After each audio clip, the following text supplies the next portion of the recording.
ವೀಕ್ಷಕರೇ ನಮಸ್ಕಾರ. ತಮ್ಮ ಪರಿಚಯ ವಾಹಿನಿಗೆ ಸುಸ್ವಾಗತ. ಆತ್ಮೀಯರೇ, ಈ ಭೂಮಿಯ ಮೇಲೆ ಜನಿಸಿದಂತಹ ಪ್ರತಿಯೊಬ್ಬ ಮನುಷ್ಯನೂ ಸಹ ಮೋಕ್ಷವನ್ನು ಪಡೆಯಬೇಕೆಂಬ ಉತ್ಕಟ ಇಚ್ಛೆಯನ್ನು ಹೊಂದಿರುತ್ತಾನೆ. ಅಂತವರ ಇಚ್ಛೆಯನ್ನು ಈಡೇರಿಸಲು ಇರುವ ಮೋಕ್ಷದ ಮೆಟ್ಟಿಲೇ ವೈಕುಂಠ ಏಕಾದಶಿ. 7 ಜನ್ಮಗಳ ಪಾಪವನ್ನು ಕಳೆದುಕೊಂಡು ಮೋಕ್ಷವನ್ನು ಸಂಪಾದಿಸುವ ದಿನವೇ ವೈಕುಂಠ ಏಕಾದಶಿ. ಈ ದಿನದಂದು ಉಪವಾಸವಿದ್ದು ಮಹಾವಿಷ್ಣು ದೇವಾಲಯಕ್ಕೆ ತೆರಳಿ ಉತ್ತರ ದ್ವಾರದಿಂದ ಶ್ರೀಮನ್ನಾರಾಯಣರ ದರ್ಶನವನ್ನು ನಾವು ಪಡೆಯಬೇಕು. ವೈಕುಂಠ ಏಕಾದಶಿ ಎಂದು ಮಹಾವಿಷ್ಣು ದೇವರ ದರ್ಶನವನ್ನು ಕೈಗೊಂಡರೆ ನಮ್ಮ ಎಲ್ಲ ಸಂಕಷ್ಟಗಳು ಪರಿಹಾರವಾಗಿ ಆಯುರಾರೋಗ್ಯ ಸುಖ ಸಮೃದ್ಧಿಗಳಿಂದ ಕೂಡಿದ ಜೀವನ ನಮ್ಮದಾಗುತ್ತದೆ. ಅಷ್ಟು ಮಾತ್ರವಲ್ಲದೆ ಮರಣಾನಂತರ ಮೋಕ್ಷವೂ ಸಹ ಪ್ರಾಪ್ತವಾಗುತ್ತದೆ ಎಂಬುದು ಸಮಸ್ತ ಆಸ್ತಿಕ ಮಹಾಶಯರ ಅಚಲ ನಂಬಿಕೆ.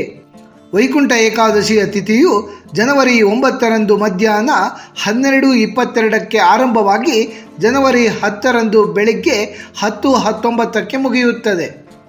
ಸೂರ್ಯೋದಯದ ಸಮಯದಲ್ಲಿ ಏಕಾದಶಿ ತಿಥಿ ಇರುವುದರಿಂದ ಜನವರಿ 10ನೆಯ ತಾರೀಕಿನಂದೇ ವೈಕುಂಠ ಏಕಾದಶಿಯನ್ನು ಆಚರಣೆ ಮಾಡಬೇಕು.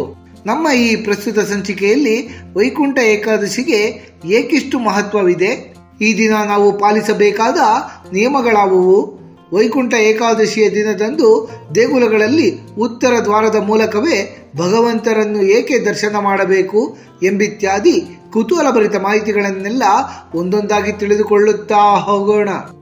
ವೈಕುಂಠ ಏಕಾದಶಿಯ ಮಹತ್ವ. ಏಕಾದಶಿ ಎಂದರೆ 11 ಎಂದರ್ಥ.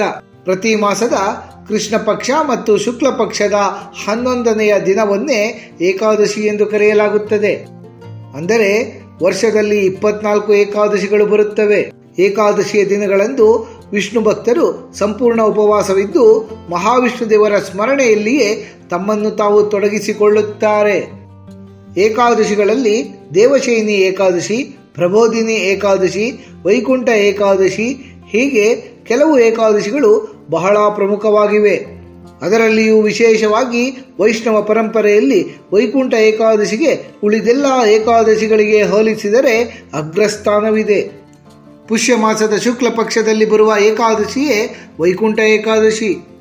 ಅಂದರೆ ಸೂರ್ಯ ದಕ್ಷಿಣಾಯನದಿಂದ ಉತ್ತರಾಯಣಕ್ಕೆ ಪ್ರವೇಶ ಮಾಡುವ ಮೊದಲು ಬರುವ ಏಕಾದಶಿಯನ್ನೇ ವೈಕುಂಠ ಏಕಾದಶಿ ಎಂದು ಕರೆಯಲಾಗುತ್ತದೆ. ವೈಕುಂಠ ಅಂದರೆ ಸ್ವರ್ಗದ ಬಾಗಿಲು ತೆರೆಯುವ ದಿನವೇ ವೈಕುಂಠ ಏಕಾದಶಿ. ವೈಕುಂಠ ಏಕಾದಶಿಯನ್ನು ಮುಕ್ಕೋಟಿ ಏಕಾದಶಿ ಎಂದೂ ಸಹ ಕರೆಯಲಾಗುತ್ತದೆ. ಏಕೆಂದರೆ ಈ ದಿನ ಮಹಾವಿಷ್ಣು ದೇವರು ಗರುಡ ವಾಹನರೂಢರಾಗಿ ವೈಕುಂಠದಲ್ಲಿ ಉತ್ತರ ದ್ವಾರದ ಕಡೆ ಬಂದಾಗ ಸಕಲ ದೇವಾನುದೇವತೆಗಳು ಸಹ ಶ್ರೀ ಮಹಾವಿಷ್ಣು ದೇವರ ದರ್ಶನವನ್ನು ಪಡೆದು ಪುನೀತರಾಗುತ್ತಾರೆ. ಮುಕ್ಕೋಟಿ ದೇವತೆಗಳು ಒಟ್ಟಿಗೆ ಸೇರಿ ಮಹಾವಿಷ್ಣು ದೇವರ ದರ್ಶನವನ್ನು ಪಡೆಯುವ ವಿಶೇಷ ದಿನವೇ ವೈಕುಂಠ ಏಕಾದಶಿ ಅಥವಾ ಮುಕ್ಕೋಟಿ ಏಕಾದಶಿ. ಮಹಾವಿಷ್ಣು ದೇವರು ವೈಕುಂಠದಲ್ಲಿ ದೇವಾನುದೇವತೆಗಳಿಗೆಲ್ಲ ಉತ್ತರ ದ್ವಾರದ ಮೂಲಕ ದರ್ಶನವನ್ನು ನೀಡುವುದರಿಂದ ಈ ವೈಕುಂಠ ಏಕಾದಶಿಯ ದಿನ ವಿಷ್ಣು ದೇವಾಲಯಗಳಲ್ಲಿ ಉತ್ತರ ಭಾಗದಲ್ಲಿರುವ ವಿಶೇಷ ದ್ವಾರವಾದ ವೈಕುಂಠ ದ್ವಾರವನ್ನು ತೆರೆದಿರಲಾಗಿರುತ್ತದೆ. ಈ ದಿನ ಉಪವಾಸವಿದ್ದು ವೈಕುಂಠ ದ್ವಾರದ ಮೂಲಕ ದೇಗುಲವನ್ನು ಪ್ರವೇಶ ಮಾಡಿ ಭಗವಂತರ ದರ್ಶನವನ್ನು ಪಡೆದರೆ ಸಪ್ತ ಜನ್ಮಗಳಲ್ಲಿ ಮಾಡಿದ ಪಾಪಕರ್ಮಗಳೆಲ್ಲ ಕಳೆದು ಮೋಕ್ಷ ದೊರೆಯುತ್ತದೆ ಎಂಬ ಅಚಲ ನಂಬಿಕೆ ಆಸ್ತಿಕ ಮಹಾಶಯರಲ್ಲಿದೆ. ಹೀಗಾಗಿ ಸಾವಿರ ಸಂಖ್ಯೆಯ ಭಕ್ತಾದಿಗಳೆಲ್ಲ ವೈಕುಂಠ ಏಕಾದಶಿಯ ಸುದಿನ ಮಹಾವಿಷ್ಣು ದೇವರು ಮತ್ತು ಅವರ ಅವತಾರ ಸ್ವರೂಪವಾದ ರಂಗನಾಥ ಸ್ವಾಮಿ ಮತ್ತು ಶ್ರೀನಿವಾಸ ದೇಗುಲಗಳಿಗೆ ಭೇಟಿಯನ್ನು ನೀಡಿ ಕೃತಾರ್ಥರಾಗುತ್ತಾರೆ. ಸಾಮಾನ್ಯ ದಿನಗಳಲ್ಲಿ ದೇವಾಲಯಗಳ ಉತ್ತರ ದ್ವಾರಗಳನ್ನು ಮುಚ್ಚಿರಲಾಗಿರುತ್ತದೆ. ವೈಕುಂಠ ದ್ವಾರದಲ್ಲಿ ನಾವು ನಡೆಯುವಾಗ ತಲೆಬಾಗಿ ನಡೆಯಬೇಕು. ತಲೆಬಾಗುವುದೆಂದರೆ ನಮ್ಮ ಅಹಂಕಾರವನ್ನೆಲ್ಲ ಕಳೆದುಕೊಂಡಂತೆ. ಎಲ್ಲಿಯವರೆಗೆ ನಮ್ಮಲ್ಲಿ ಅಹಂಕಾರವಿರುತ್ತದೆಯೋ ಅಲ್ಲಿಯವರೆಗೆ ದೇವರ ಸಾನ್ನಿಧ್ಯ ನಮಗೆ ದೊರೆಯುವುದಿಲ್ಲ ಎಂಬುದು ಇದರ ಹಿಂದಿರುವ ಆಶಯ. ವಿಷ್ಣು ಪುರಾಣದ ಪ್ರಕಾರ ವೈಕುಂಠ ಏಕಾದಶಿಯ ದಿನ ಉಪವಾಸವಿದ್ದು ಭಗವಂತರ ಸ್ಮರಣೆಯಲ್ಲಿ ಇಡೀ ದಿನ ಕಳೆಯುವುದರಿಂದ ವರ್ಷದ ಉಳಿದ 23 ಏಕಾದಶಿಗಳಲ್ಲಿ ಉಪವಾಸ ಮಾಡಿದಂತಹ ಫಲ ನಮ್ಮದಾಗುತ್ತದೆ. ಅಂದರೆ ಉಳಿದ 23 ಏಕಾದಶಿಗಳೆಂದು ಉಪವಾಸವನ್ನು ಮಾಡಲಾಗದವರು ವೈಕುಂಠ ಏಕಾದಶಿಯ ದಿನ ಉಪವಾಸವನ್ನು ಆಚರಿಸಿದರೆ ಸಾಕು, ವರ್ಷಪೂರ್ತಿ ಏಕಾದಶಿಯನ್ನು ಆಚರಿಸಿದ ಫಲ ನಮ್ಮದಾಗುತ್ತದೆ. ವೈಕುಂಠ ಏಕಾದಶಿಯ ದಿನ ಮರಣ ಹೊಂದಿದವರಿಗೆ ಮೋಕ್ಷ ದೊರೆತು ಸ್ವರ್ಗಲೋಕ ಪ್ರಾಪ್ತವಾಗುತ್ತದೆ ಎಂದು ಹೇಳಲಾಗುತ್ತದೆ.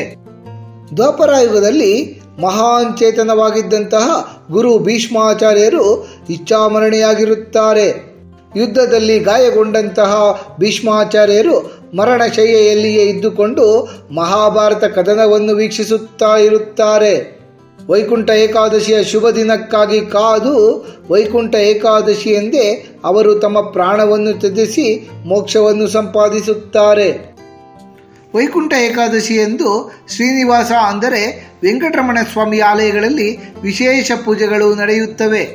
ಹಾಗೆಯೇ ವೆಂಕಟೇಶ್ವರ ಸ್ವಾಮಿ ಆಲಯಗಳಲ್ಲಿ ಆ ದಿನ ಜನಸಂದಣಿಯೂ ಸಹ ಹೆಚ್ಚಾಗಿರುತ್ತದೆ. ಏಕೆಂದರೆ ಈಗ ನಡೆಯುತ್ತಿರುವುದು ಕಲಿಯುಗವಾಗಿದೆ. ಈ ಯುಗದ ಪ್ರತ್ಯಕ್ಷ ದೇವರೇ ಶ್ರೀ ವೆಂಕಟೇಶ್ವರ ಸ್ವಾಮಿ. ಏಕಾದಶಿಯ ದಿನ ವೆಂಕಟರಮಣ ಸ್ವಾಮಿ ಆಲಯಕ್ಕೆ ಹೋಗಿ ಬಂದವರಿಗೆ ಸಾಕ್ಷಾತ್ ವೈಕುಂಠಕ್ಕೆ ಹೋಗಿ ಬಂದಷ್ಟು ಪುಣ್ಯ ಮತ್ತು ಆನಂದ ಲಭಿಸುತ್ತದೆ. ಪೌರಾಣಿಕ ಹಿನ್ನೆಲೆ. ಪದ್ಮಪುರಾಣದ ಪ್ರಕಾರ ವೈಕುಂಠ ಏಕಾದಶಿಯು ಮಹಾವಿಷ್ಣು ದೇವರ ದೇಹದಿಂದ ಹೊರಹೊಮ್ಮಿದ ಶಕ್ತಿಯು ಮುರಾ ಎಂಬ ಅಸುರನನ್ನು ಕೊಂದ ದಿನವಾಗಿದೆ.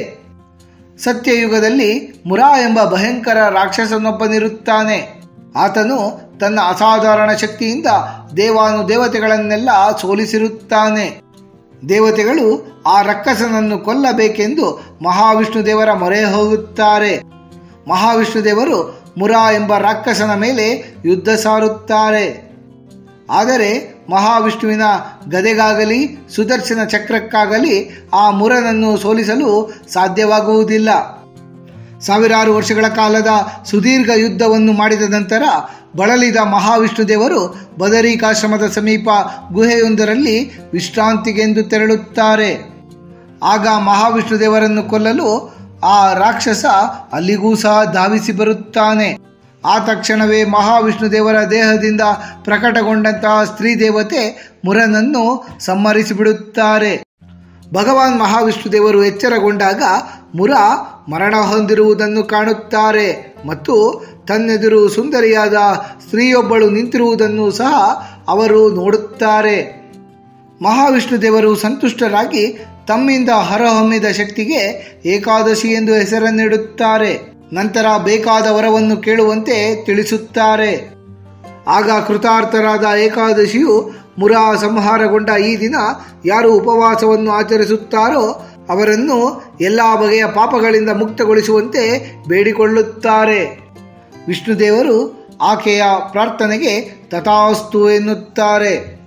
ಭಗವಾನ್ ಮಹಾವಿಷ್ಣು ದೇವರ ಶಕ್ತಿ ಸ್ವರೂಪವಾದ ಏಕಾದಶಿಯು ಮುರನನ್ನು ಸಂಹರಿಸಿದ್ದು ಪುಷ್ಯ ಮಾಸದ ಶುಕ್ಲ ಪಕ್ಷದ 11ನೆಯ ದಿನದಂದು. ಏಕಾದಶಿ ದೇವಿ ಭಗವಂತರಿಂದ ವರ ಪಡೆದದ್ದು ಸಹ ಇದೇ ದಿನವೇ. ಆದ್ದರಿಂದ ಇದು ವೈಕುಂಠ ಏಕಾದಶಿ ಎಂದು ಕರೆಸಿಕೊಳ್ಳುತ್ತದೆ. ಇದು ಏಕಾದಶಿಗಳಲ್ಲಿಯೇ ಮೊಟ್ಟ ಮೊದಲ ಏಕಾದಶಿ. ಈ ದಿನ ವೈಕುಂಠದ ದ್ವಾರಗಳು ತೆರೆಯಲ್ಪಟ್ಟಿರುತ್ತವೆ. ಶ್ರದ್ಧಾಭಕ್ತಿಯಿಂದ ಉಪವಾಸವನ್ನು ಕೈಗೊಂಡು ಭಗವಂತರನ್ನು ಅರ್ಚಿಸಿದವರು ತಮ್ಮ ಮರಣಾನಂತರ ಭಗವಂತನ ಸಾನ್ನಿಧ್ಯವನ್ನು ಪಡೆದು ಮುಕ್ತಿಯನ್ನು ಪಡೆಯುತ್ತಾರೆ. ವೈಕುಂಠ ಏಕಾದಶಿಯ ಪೂಜಾ ವಿಧಿವಿಧಾನಗಳು.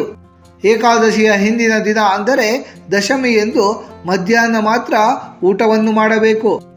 ಮರುದಿನ ಏಕಾದಶಿ ಎಂದು ಇಡೀ ದಿನ ಉಪವಾಸವಿದ್ದು ಎಡಬಿಡದೆ ಭಗವಂತನ ನಾಮಸ್ಮರಣೆಯನ್ನು ಮಾಡುತ್ತಲಿರಬೇಕು. ವೈಕುಂಠ ಏಕಾದಶಿ ಎಂದು ನಿಟ್ಟುಪವಾಸ ಬಹಳ ಶ್ರೇಷ್ಠ. ನಿಟ್ಟುಪವಾಸ ಮಾಡಲು ಶಕ್ತರಲ್ಲದವರು ಹಣ್ಣು ಮತ್ತು ಹಾಲನ್ನು ಸ್ವೀಕರಿಸಬಹುದು. ಅನ್ನ ಸ್ವೀಕಾರ ನಿಷಿದ್ಧವಾಗಿರುತ್ತದೆ. ವೈಕುಂಠ ಏಕಾದಶಿಯ ದಿನ ಮಹಾವಿಷ್ಣುವಿಗೆ ಘಂಟನಾದವನ್ನು ಮೊಳಗಿಸಿ ತುಳಸಿ ಅರ್ಚನೆ ಮತ್ತು ವಿಷ್ಣು ಸಹಸ್ರನಾಮ ಪಾರಾಯಣದೊಂದಿಗೆ ಪೂಜೆಯನ್ನು ಮಾಡಬೇಕು. ಮಹಾವಿಷ್ಣು ಆಲಯಗಳಿಗೆ ತೆರಳಿ ವೈಕುಂಠ ದ್ವಾರದ ಮೂಲಕ ಅಂದರೆ ಉತ್ತರ ದ್ವಾರದ ಮೂಲಕ ಪ್ರವೇಶ ಮಾಡಿ ಭಗವಂತನ ದರ್ಶನವನ್ನು ಪಡೆದುಕೊಳ್ಳಬೇಕು. ವೈಕುಂಠ ಏಕಾದಶಿ ಎಂದು ಕನಿಷ್ಠ ಪಕ್ಷ 108 ಬಾರಿಯಾದರೂ ಓಂ ನಮೋ ಭಗವತೆ ವಾಸುದೇವಾಯ ಎಂಬ ಮಂತ್ರವನ್ನು ಪಠಣ ಮಾಡಬೇಕು. ವೈಕುಂಠ ಏಕಾದಶಿಯ ದಿನ ಜಾಗರಣೆಯನ್ನು ಕೈಗೊಂಡರೆ ಬಹಳ ಶ್ರೇಷ್ಠ. ಏಕಾದಶಿಯ ಮರುದಿನ ದ್ವಾದಶಿ ಎಂದು ಮುಂಜಾನೆ ಸೂರ್ಯೋದಯದ ನಂತರ ಪಾರಾಯಣ ಮಾಡಬೇಕು. ಆತ್ಮೀಯ ವೀಕ್ಷಕರೇ, ವೈಕುಂಠ ಏಕಾದಶಿಯ ಕುರಿತಾಗಿ ಹಲವಾರು ವಿಶೇಷ ಮಹತ್ವದ ಮಾಹಿತಿಯನ್ನೆಲ್ಲ ತಿಳಿದುಕೊಂಡ ನಮಗೆಲ್ಲರಿಗೂ ಆ ಭಗವಂತನ ಕೃಪಾ ಕಟಾಕ್ಷ ಸದಾಕಾಲ ಇರಲೆಂದು ಕೋರಿಕೊಳ್ಳುತ್ತಾ ಈ ದಿನದ ಸಂಚಿಕೆಯನ್ನು ಮುಗಿಸುತ್ತಲಿದ್ದೇವೆ. ವೀಕ್ಷಕರೇ, ನಿಮಗೆ ಈ ವಿಡಿಯೋ ಇಷ್ಟವಾಗಿದ್ದಲ್ಲಿ ಲೈಕ್ ಮಾಡಿ, ಶೇರ್ ಮಾಡಿ ಮತ್ತು ಸಬ್ಸ್ಕ್ರೈಬ್ ಮಾಡಿ ಹಾಗೂ ಬೆಲ್ ಬಟನ್ ಒತ್ತುವುದನ್ನು ಮರೆಯಬೇಡಿ.